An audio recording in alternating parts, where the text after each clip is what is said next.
Hi hello ಸಖಿ cooking ಕ್ಲೋಸಪ್ಗೆ ಸ್ವಾಗತ. ಇವತ್ತು ನಾವು ಒಂದು ಟ್ರೆಡಿಷನಲ್ ಫುಡ್ ಹೇಗೆ ಮಾಡ್ಕೊಳ್ಳೋದಂತ ನೋಡ್ಕೊಳ್ಳೋಣ. ಇದಕ್ಕೆ ಬೇಕಾಗಿರೋದು ಕೆಸುವಿನ ಸೊಪ್ಪು.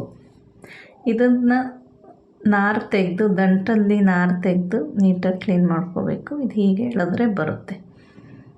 ಸೊಪ್ಪನ್ನು ಅಷ್ಟೇ ನೀಟಾಗಿ ತೊಳ್ಕೊಬೇಕು. ಎರಡೂ ಕಡೆ ನೀಟಾಗಿ ತೊಳ್ಕೊಂಡು ಇದನ್ನ ಕಟ್ ಮಾಡೋಕ್ಕೂ ಮೊದಲೇ ತೊಳಿಬೇಕು, ಇಲ್ಲ ಅಂದರೆ ಕೈ ಕಚ್ಚುತ್ತೆ.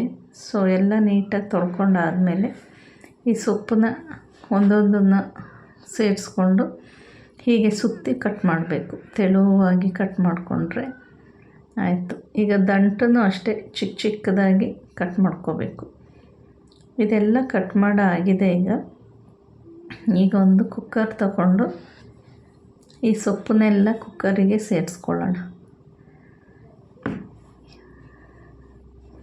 ಇದಕ್ಕೆ ಹೆಚ್ಚು ನೀರೇನು ಬೇಡ, ಸ್ವಲ್ಪ ನೀರು ಸಾಕು. ಕಡಲೆಕಾಳು, ನೆನೆಸಿರೋ ಕಡಲೆಕಾಳು, ಉಪ್ಪು ರುಚಿಗೆ. ಇದು ಕೊಡಗು ಮತ್ತು ಮಲೆನಾಡು ಕಡೆ ತುಂಬ ಹೆಚ್ಚಾಗಿ ಯೂಸ್ ಮಾಡ್ತಾರೆ, ಸಿಗುತ್ತೆ ಇದು. ಇದು 3 ವಿಸಲ್ ಬರಬೇಕು. ಅಷ್ಟರಲ್ಲಿ ಒಂದು ಮಸಾಲ ಮಾಡ್ಕೊಳ್ಳೋಣ. ಇದಕ್ಕೆ ತೆಂಗಿನಕಾಯಿ, ಅರ್ಧ ತೆಂಗಿನಕಾಯಿ ತುರಿದಿಟ್ಟಿರೋದು, ಒಂದು ಈರುಳ್ಳಿ, ಕಟ್ ಮಾಡಿರೋ ಈರುಳ್ಳಿ.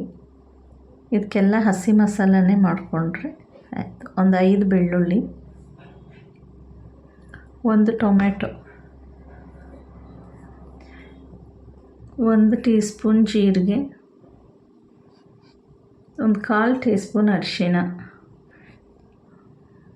ಈಗ 1 ಟೀ ಸ್ಪೂನ್ ಧನಿಯಾ ಪೌಡ್ರ್ ಹಾಕ್ಕೊಂಡು 1.5 ಟೀ ಸ್ಪೂನ್ ಅಚ್ಚ ಖಾರದ ಪುಡಿ ಹಾಕಬೇಕು. ಸ್ವಲ್ಪ ಖಾರ ಜಾಸ್ತಿ ಬೇಕಿದ್ದಕ್ಕೆ.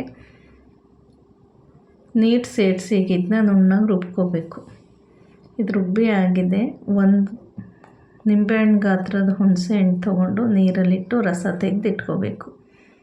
ಈಗ ನೋಡಿ, ಒಂದು ಫುಲ್ ಕುಕ್ಕರ್ ಇತ್ತು ಸೊಪ್ಪು, ಈಗ ಫುಲ್ ಬೆಂದ ಮೇಲೆ ನೋಡಿ 1/4 ಕುಕ್ಕರ್ಗಿಂತನೂ ಕಡಿಮೆ ಆಗಿದೆ. ಇದನ್ನ ಚೆನ್ನಾಗಿ ಸ್ಮ್ಯಾಶ್ ಮಾಡಬೇಕು. ಸೊಪ್ಪೆಲ್ಲ ಚೆನ್ನಾಗಿ ಪೇಸ್ಟ್ ಆಗೋವರೆಗೂ ಒಂದು 5 ನಿಮಿಷ ಹೀಗೆ ಮಾಡಬೇಕು. ನಾವು ಸೌಟಲ್ಲೇ ಸ್ಮ್ಯಾಶ್ ಮಾಡೋದ್ರಿಂದ ಕಾಳೇನು ಒಡೆದೋಗಲ್ಲ, ಸೊಪ್ಪು ಮಾತ್ರ ನೈಸ್ ಆಗುತ್ತೆ. ಈಗ ಒಂದು ಬಾಣಲೆ ಬಿಸಿಗಿಟ್ಟು 1 ಟೀ ಸ್ಪೂನ್ ಸಾಸಿವೆ ಹಾಕಿ ಇದಕ್ಕೆ ಬೆಳ್ಳುಳ್ಳಿ ಒಗ್ಗರಣೆನೇ ಹಾಕಬೇಕು. ಒಂದು 10ರಿಂದ 12 ಬೆಳ್ಳುಳ್ಳಿ ಗೆಜ್ಜಿಟ್ಕೊಂಡು ಅದು ಹಾಕ್ಕೋಬೇಕು. ಗೋಲ್ಡನ್ ಬ್ರೌನ್ ಬಂದಮೇಲೆ ಬೆಳ್ಳುಳ್ಳಿ ನಾವು ರುಬ್ಬಿರೋ ಮಸಾಲ ಸೇರಿಸ್ಕೋಬೇಕು. ಈ ಮಸಾಲನ ನಾವು ಒಂದು 5 ನಿಮಿಷ ಚೆನ್ನಾಗಿ ಹುರ್ಕೋಬೇಕು. ಹಸಿ ಸ್ಮೆಲ್ಲೆಲ್ಲ ಹೋಗೋವರೆಗೂ ಇದನ್ನು ಚೆನ್ನಾಗಿ ಹುರ್ಕೋಬೇಕಿದು. ಮಸಾಲ ಸ್ವಲ್ಪ ದಪ್ಪ ಇರೋದ್ರಿಂದ ಸಿಡಿತಾ ಇರುತ್ತೆ, ಹಂಗೆ ಒಂದು 2 ನಿಮಿಷ ಮುಚ್ಚಬೇಕು ಅದಕ್ಕೆ. ಈಗ ಇದಕ್ಕೆ ಬೇಯಿಸಿದ ಸೊಪ್ಪು ಸೇರಿಸ್ಕೊಂಡು, ಇದಕ್ಕೆ ನೀರೇನು ಸೇರಿಸೋದು ಬೇಡ, ಬೇಕು ಅನಿಸಿದ್ರೆ ಅಷ್ಟೇ ನೀರು ಸೇರಿಸಿದ್ರಾಯ್ತು. ಇದನ್ನು ನೀಟಾಗಿ ಮಿಕ್ಸ್ ಮಾಡಿ ಈಗ ಇದಕ್ಕೆ ಹುಣಸೆಹಣ್ಣು ರಸ ಸೇರಿಸ್ಕೋಬೇಕು. ಇದು ಮೇಯ್ನ್ ಇಂಗ್ರೀಡಿಯೆಂಟ್. ಹುಳಿ ಹಾಕಲಿಲ್ಲ ಅಂದರೆ ಬಾಯೆಲ್ಲ ಕಚ್ಚುತ್ತೆ, ತಿನ್ನೋಕ್ಕಾಗಲ್ಲ. ಇದನ್ನೊಂದು 10 ನಿಮಿಷ ಬೇಯಿಸಿದರೆ ಆಯಿತು. ನೋಡಿ, ಈಗ ಚೆನ್ನಾಗಿ ಕುದೀತಾ ಇದೆ. ಇದನ್ನು ಒಂದು ಸರಿ ನೀಟಾಗಿ ಮಿಕ್ಸ್ ಮಾಡಿ ಇದು ಈಗ ರೆಡಿಯಾಗಿದೆ. Thank you for watching. ಈಗ ಇದಕ್ಕೆ ಕಾಂಬಿನೇಷನಾಗಿ ಒಂದು ಅಕ್ಕಿ ರೊಟ್ಟಿ ಹೇಗೆ ಮಾಡೋದಂತ ನೋಡ್ಕೊಳ್ಳೋಣ.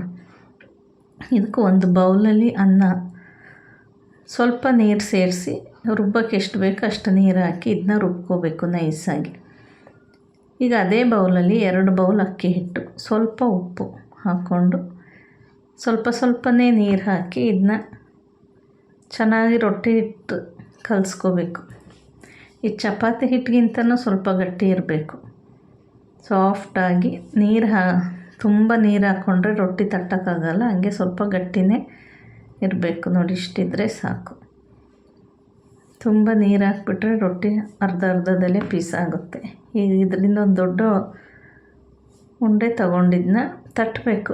ಕೈಗೆ ಸ್ವಲ್ಪ ನೀರು ಹಾಕ್ಕೊಂಡು ಅಡಿಗೊಂದು ಪ್ಲಾಸ್ಟಿಕ್ ಅಥವಾ ಬೇರೆ ಏನಾದರೂ ಇಟ್ಕೊಂಡು ಚೆನ್ನಾಗಿ ಈಗ ರೌಂಡಾಗಿ ರೊಟ್ಟಿ ತಟ್ಟಬೇಕು. ಇದಾಗ ಅಷ್ಟರಲ್ಲಿ ಒಂದು ಹಂಚು ಅಥವಾ ತವಾ ಬಿಸಿಗಿಟ್ಟು ಈಗ ಈ ರೊಟ್ಟಿನ ಅಲ್ಲಿ ಹಾಕ್ಕೋಬೇಕು. ನೋಡಿ, ತುಂಬ ತೆಳುವಾಗಬೇಕಾದ್ರೂ ಮಾಡ್ಕೋಬೋದು. ಇದನ್ನು ಈಗ ಎರಡೂ ಕಡೆ ಒಂದು ಅರ್ಧ ನಿಮಿಷ ಬೇಯಿಸಬೇಕು. ಈಗ ಇದನ್ನ ಡೈರೆಕ್ಟ್ ಸ್ಟವ್ ಮೇಲೆ ಇಟ್ಟು ಎರಡೂ ಕಡೆ ಸುಡಬೇಕು ರೊಟ್ಟಿನ. ಇದು ನೀಟಾಗಿ ಸುಟ್ಟಾದಮೇಲೆ ತೆಗೆದಿಟ್ಕೋಬೇಕು. ಇದು ಹಿಂಗೆ ಸುಟ್ಟಿಲ್ಲ ಅಂದರೆ ರೊಟ್ಟಿ ಚೆನ್ನಾಗಾಗಲ್ಲ. Thank you for watching. ವಿಡಿಯೋನ ಸಬ್ಸ್ಕ್ರೈಬ್ ಮಾಡಿ, ಫಾಲೋ ಮಾಡಿ.